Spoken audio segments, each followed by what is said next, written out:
आज हम पहुंचे महेंद्रगढ़ जिले के गांव पाथेड़ा के अंदर।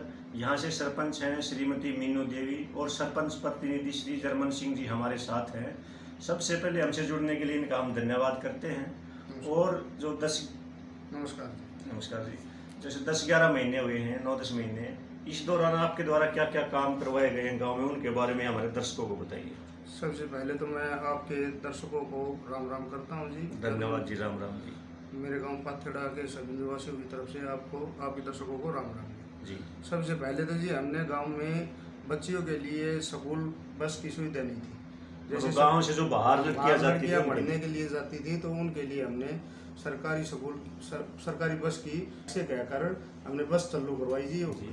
लड़कियां उसमें बैठकर सुबह टाइम से अपने कॉलेज में परेशानी नहीं होती। परेशानी का बहुत ज्यादा आपके कार्यकाल में शुरू हुई है। हमें सबसे पहले यही काम किया था जी सर। उसके बाद में जी हमने गांव पाथेड़ा में पीने के पानी के लिए समाधान नहीं था, पर हरिजन बस्ती की तरफ तो वहाँ पे व्यवस्था सही नहीं थी हरिजन बस्ती में। तो क्या प्रयास किए गए? उसमें हमने नई लाइन दबवाई है पानी के पीने के लिए और अच्छी चल रही है और सभी के घर में पूरा पानी जा रहा है जी। लेवल से हाँ जी, सभी को टाइम पे पानी मिल रहा है और लगभग अच्छी खप हुए हैं। स्कूलों की क्या स्थिति है? कितने स्कूल हैं हमारे गांव में? 2 स्कूल हैं, एक तो सीनियर सेकेंडरी है, एक प्राइमरी स्कूल है। दोनों स्कूलों में अच्छा माहौल है और अच्छे टीचर हैं और टाइम पे सभी बच्चों को सही देख रेख करते हैं। और सबसे बड़ी बात तो ये है जी, हमारे गांव का जो बच्ची थी 10 में +2 में सबके लगभग 500-6 बच्चियों के 90% के शायद रिजल्ट काफी अच्छा आया है। और बच्चियों को प्रोत्साहित करते रहते हैं, हम भी करते रहते हैं और गांववासी भी प्रोत्साहित करते रहते हैं। तो प्रधान जी, जैसे लड़कियों का रिजल्ट बहुत बढ़िया है, परिणाम अच्छा है, तो उसमें जैसे मतलब आपने कोई किसी फंक्शन करवाया, कोई बच्चों को इनाम वगैरह दिए मोटिवेट के लिए? 26 जनवरी पर 15 अगस्त पे हर साल प्रोग्राम होते रहते हैं, तो उन बच्चियों को वहाँ पे पंचायत की तरफ से सम्मानित करते हैं और गांव के लोग हैं और भी जो भी अपनी तरफ से सहयोग करते हैं। अच्छा हाँ जी। एक प्रधान जी बात करते हैं खेलों की। खेलों का अहम योगदान होता है युवाओं के लिए, तो आपकी यहाँ पर खेलों की स्थिति कैसी और सुधारने के लिए आपके क्या प्रयास रहेंगे? खेलों में जी हमारे गांव पाथेड़ा से सचिन तंवर है, हाँ जी, जो कि प्रो कबड्डी में खेल रहा है और आज ईब उसका एशियाड में सिलेक्शन हो गया है। अच्छा। और एशियाड खेलने के लिए तो गांव के लिए बहुत बड़ी उपलब्धि है गांव के लिए, क्षेत्र के लिए बहुत ज्यादा उपलब्धि है। बिल्कुल सर। तो लड़के ने पूरे गांव और क्षेत्र का नाम रोशन किया है और गांव पूरा लड़के का आभारी है। और लड़का बहुत शरीफ लड़का है सचिन तंवर। सब बच्चों को अपनी तरफ से भी वो प्रोत्साहित करता है और गांव भी मतलब बच्चों के लिए तो एक रोल मॉडल का काम कर रहा है जी। बिल्कुल कर रहा है। दोनों भाई है, सचिन भी और उसका भाई दीपक भी। उसका भी अब की बार प्रो कबड्डी में सिलेक्शन हो जाएगा और गांव यही आशा करता है कि उस बच्चे का तो उनसे प्रेरणा लेकर घने बच्चे हमारे आर्मी में, कोई कबड्डी में, कोई किसी फील्ड में तो लिकट रहे हैं। और हमारे गांव में कबड्डी के प्लेयरों के बहुत ही अच्छी रुझान है और बच्चे बहुत ज़्यादा खेलते हैं और बच्चों तो इस तरह जो बच्चे जैसे आगे निकल रहे हैं, स्टेट में खेलते हैं, नेशनल खेलते हैं, बाहर जाती हैं, तो इस तरह बच्चों को मतलब आप पंचायत की तरफ से सम्मानित भी करते हो?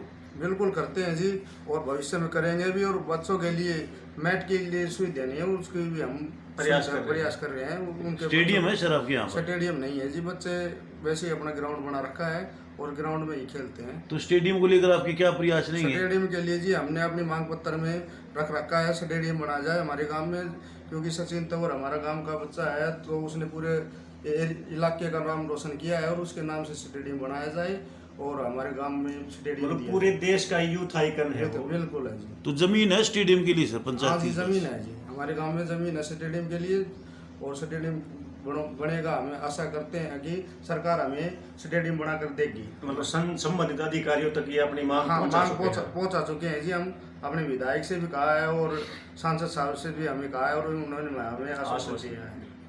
अब बात करते हैं किसानों की। जैसे मुख्य रूप से किसानों के लिए तो एक रास्ता होना चाहिए। खेतों के रास्तों की क्या स्थिति है यहाँ पे, कैसे है?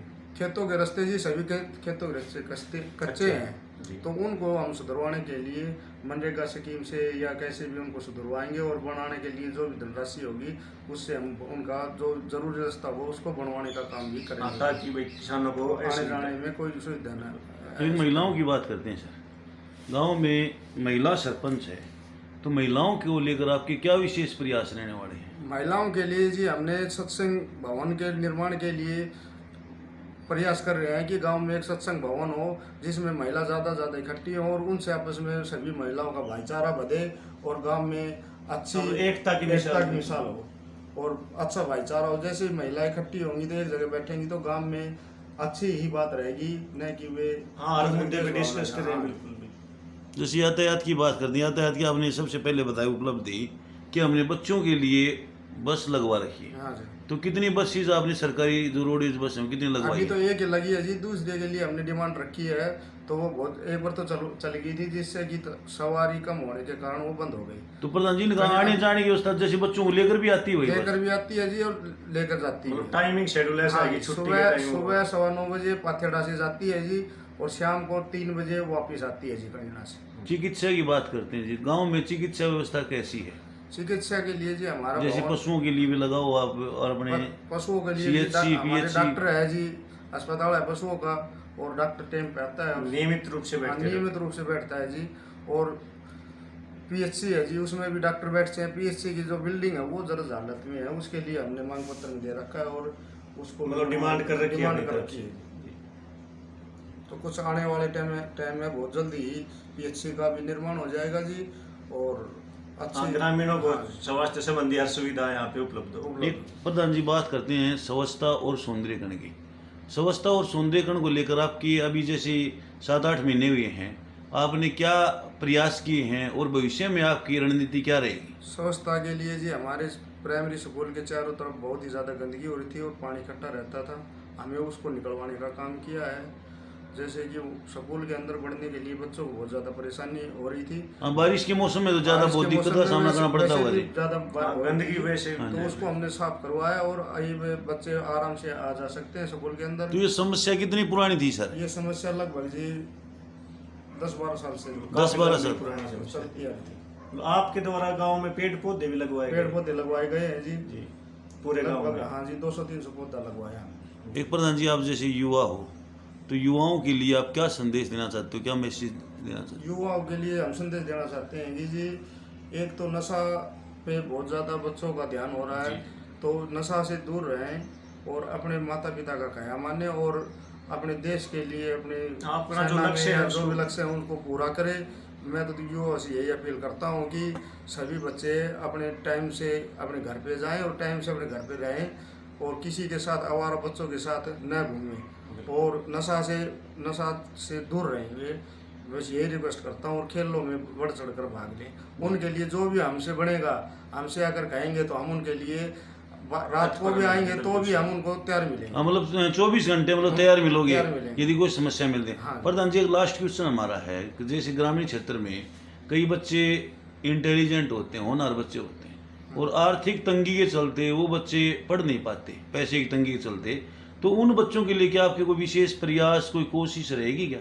उनके लिए जी हमने स्कूल में भी बोला था अगर कोई ऐसा बच्चा है तो उसके लिए जो किताब की व्यवस्था है, स्कूल में जाने की व्यवस्था है या और कोचिंग की फीस की व्यवस्था व्यवस्था है, उनके लिए हम हर टाइम तत्पर रहते हैं जी। ये भी हमने कम से कम भी 15-20 बच्चों का B.Ed में एडमिशन करवाया है पूरे पंचायत की तरफ से? नहीं सर, उनकी तरफ से जैसे हमसे मदद हुई ना उन बच्चों की, हमने B.Ed में एडमिशन करवाने के लिए पूरी मदद हाँ, मतलब जैसे कहीं घूमना पड़ रहा है तो आप घूमते हो, मतलब 24 हर प्रयास किए गए हैं। प्रयास किए गए।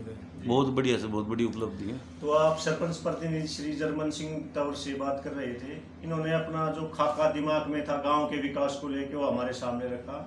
हम उम्मीद करते हैं कि शासन प्रशासन की जो समस्याएं हैं, गांव की मूलभूत समस्याएं हैं, एक जी हमारे गांव की सबसे बड़ी समस्या है गंदे पानी की निकासी। उसके लिए हमने विधायक साहब से कई बार रिक्वायरमेंट कर ली है और वो यहाँ कर रहे हैं कि जी हम आपका सीवर बहुत ही जल्दी करवा देंगे। मतलब आप सीवर की व्यवस्था चाहते हैं? हमारे गांव में गंदा पानी निकालने के लिए चारों तरफ है सर, गंदे गंदे पानी की समस्या बहुत ही ज़्यादा है और ये हमारी सरकार से भी अपील है। हमारी ये अपील आप सरकार तक पहुंचाए कि हमारे गांव पाथेड़ा में गंदे पानी की निकासी मतलब सही शब्दों में कहें तो मतलब आपके काम की प्राथमिकता है सबसे पहले ये काम हो। गंदे पानी की ग्रामीण परेशान है। खेतों में भी जल भराव की समस्या खेतों रहती में तो जल भराव की इतनी समस्या नहीं है सर, गांव में ज्यादा। गांव में तो गंदे पानी के लिए बहुत ज्यादा है। तो समस्या। जैसे गंदे पानी की निकासी के लिए क्या समाधान हो सकता है आपके गंदे नजरिए से? पानी की समस्या के लिए हमारे गांव में सीवर की व्यवस्था की जाए सीवर से हमारे पास ज़मीन है, उस ज़मीन में हम जोड़ खुदवा देंगे और जोड़ खुदवाने के वहाँ बाद इकट्ठा वहाँ पे इकट्ठा हो जाए और हमारे गांव की ये समस्या खत्म होने से हमारी गांव में बीमारी का माहौल बना रहता है और साफ सफाई बिल्कुल नहीं हो पाती, साफ सफाई बहुत कम हो पाती है। हम सरकार से अनुरोध करते हैं कि आपकी समस्याओं पे गौर किया जाए और जल्दी से जल्द उन्हें उनका निस्तारण किया जाए। अपने कीमती समय में से हमें 10 मिनट देने के लिए हम एक बार फिर आपका धन्यवाद करते हैं। नमस्कार। धन्यवाद।